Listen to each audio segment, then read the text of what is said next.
নমস্কার বন্ধুরা, মাম্পি কিচেনে সবাইকে স্বাগত। তো বন্ধুরা, আজকের যে রেসিপিটা আপনাদের সাথে শেয়ার করতে চলেছি, তো রেসিপিটা যেমন খেতে সুন্দর আর তেমনই তো শরীরকেও সুস্থ রাখে। তো চলুন বন্ধুরা, ভিডিওটা পুরো প্রথম থেকে লাস্ট পর্যন্ত দেখতে থাকুন।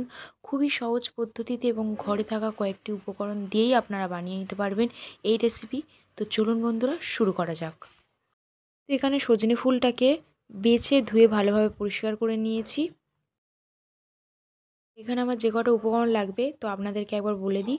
হলুদ গুঁড়ো, লবণ, কালো জিরে, শুকনো লঙ্কা, তেল। তো এখন আমি কড়াইটা একটু গরম হয়ে গেলে কড়াইয়ের মধ্যে দিয়ে দেবো সর্ষের তেল। তেল গরম হয়ে গেছে, এখন দুটো শুকনো লঙ্কা দিয়ে দিলাম।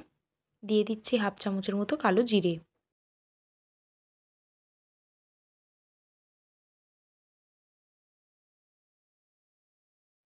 তো কালো জিরে আর শুকনো লঙ্কাটাকে ভেজে নিয়েছি, তো এখন ফুলগুলোকে এর মধ্যে দিয়ে ভালোভাবে ভেজে নেব। তো বন্ধুরা, সজনে গাছের ফুল কিন্তু খুবই উপকার দেয় আমাদের শরীরে। তো বসন্ত হওয়া থেকে তো মুক্ত করে।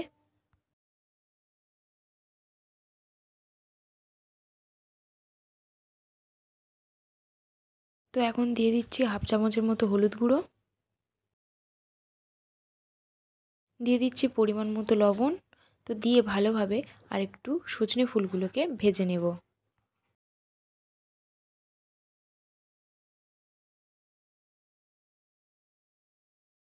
বন্ধুরা, কিছুক্ষণ ভাজার পরে এখন সজনে ফুলগুলোকে ঢাকা দিয়ে দিচ্ছি। আবারও 3-4 মিনিট পর ঢাকনা খুলে ভালোভাবে নেড়ে নিতে হবে। বন্ধুরা, সজনে ফুল ভাজতে কিন্তু বেশিক্ষণ টাইম লাগে না, আপনারা দেখতেই পেলেন। তো অনেকে রসুন পেঁয়াজ দিয়ে ভাজে, কিন্তু রসুন পেঁয়াজ দিলে কোনো উপকার থাকে না। রসুন পেঁয়াজ না দিয়েই ভাজলে ভালো। তো এখন আমি দিয়ে দিচ্ছি 1 চামচের মতো ঘি।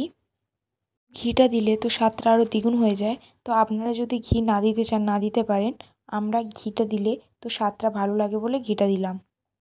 ঘিটা দিয়ে ভালোভাবে একটু নাড়াচাড়া করে নেব।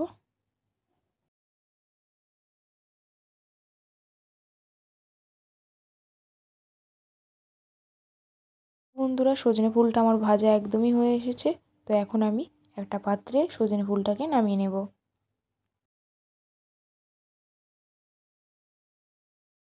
তো আপনারা দেখতেই পেলেন কত সহজে আর কত কম টাইমে তো আমি সজনে ফুলটাকে ভেজে নিয়েছি। তো আপনারাও ঘরে থাকা কয়েকটি উপকরণ দিয়ে তো এমনভাবে সজনে ফুলটা ভেজে তো গরম গরম ভাতের সাথে খেয়ে দেখবেন। আর কেমন লাগে অবশ্যই কিন্তু আমাদেরকে কমেন্ট করে জানাবেন। আর বন্ধুরা, ভালো লাগলে অবশ্যই মাম্পি কিচেন চ্যানেলটাকে সাবস্ক্রাইব করে পাশের বেল আইকনটাকে ক্লিক করে দেবেন। তো আজকের জন্য এই পর্যন্ত, দেখা হচ্ছে নতুন একটা ভিডিওতে। তো নমস্কার।